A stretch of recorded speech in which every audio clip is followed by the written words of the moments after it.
आगामी लोकसभा चुनाव से पहले मोदी सरकार किसानों के गुस्से की आग में झुलस रही है। अन्नदाताओं के इसी आक्रोश को शांत कराने के लिए सरकार ने संसद में किसानों के लिए अपना खजाना खोल दिया। सरकार ने हर साल 6,000 रुपए देने का वादा किया है, लेकिन बावजूद इसके गुस्से का ज्वार थमता नजर नहीं आ रहा है।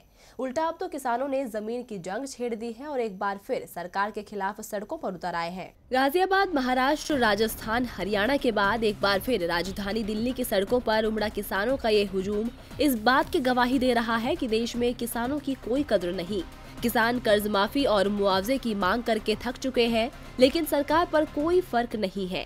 सरकार चुनाव में लॉलीपॉप दिखाती है, मगर बाद में केवल अन्नदाताओं की अनदेखी करती है। इसीलिए किसानों ने भी नारा लगा दिया है, अब की बार नहीं चाहिए मोदी सरकार। इस नारे के साथ हजारों किसान डीएनडी पर हल्ला बोल रहे हैं। दरअसल टप्पल के किसान भूमि अधिग्रहण के मुआवजे की मांग को लेकर पीएम आवास का घेराव करने निकले थे, लेकिन पुलिस ने उन्हें डीएनडी पर ही रोक दिया, जिसके बाद अन्नदाता अब सड़क पर ही प्रदर्शन कर रहे हैं।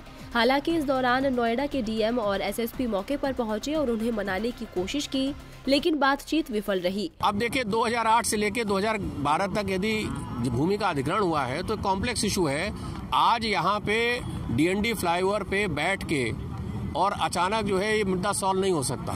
किसानों की मांग है कि जमीन अधिग्रहण में उचित मुआवजा दिया जाए, साथ ही कर्ज माफी का भी वादा पूरा हो, लेकिन इस मांग को लेकर अभी तक सरकार की तरफ से कोई बयान सामने नहीं आया है, न ही कोई नुमाइंदा बातचीत के लिए पहुंचा है।